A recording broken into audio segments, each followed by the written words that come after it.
Viral 70.000 motor listrik untuk program makan bergizi. Ternyata itu hoax. Faktanya bukan 70.000, tapi 25.000. Realisasinya sekarang baru 21.801 unit pada anggaran tahun 2025. Begitu klarifikasi BGN. Untungnya cepat klarifikasi Pak ya, sebelum saya buat narasi.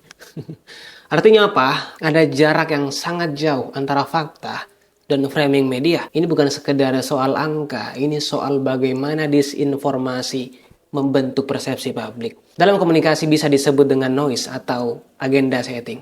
Sekarang kita coba pakai logika sederhana. Program MBG itu bukan sekedar masakan kan?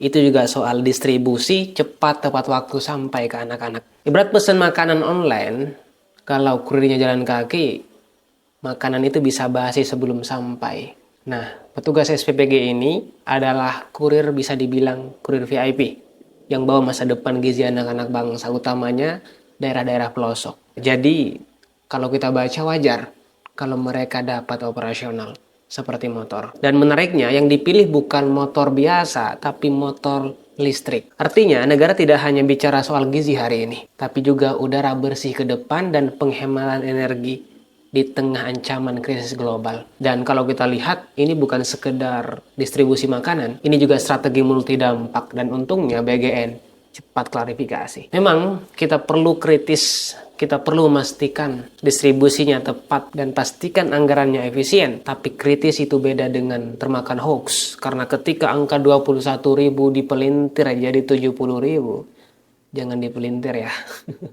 Yang rusak bukan cuma data, tapi kepercayaan. Tapi kira-kira saya juga ikut penasaran siapa yang selalu menyebarkan hoax seperti ini. Tapi ya sudahlah ya. Yang penting kita tidak ikut termakan narasi yang belum tentu benar. Tapi kita harus tetap mengawal agar program ini benar-benar sampai kepada mereka yang membutuhkan. Karena pada akhirnya ini bukan soal motor. Ini soal masa depan gizi anak-anak bangsa. Bagaimana menurut teman-teman melihat fenomena ini? Bantu share, kata kita, kekuatan kita.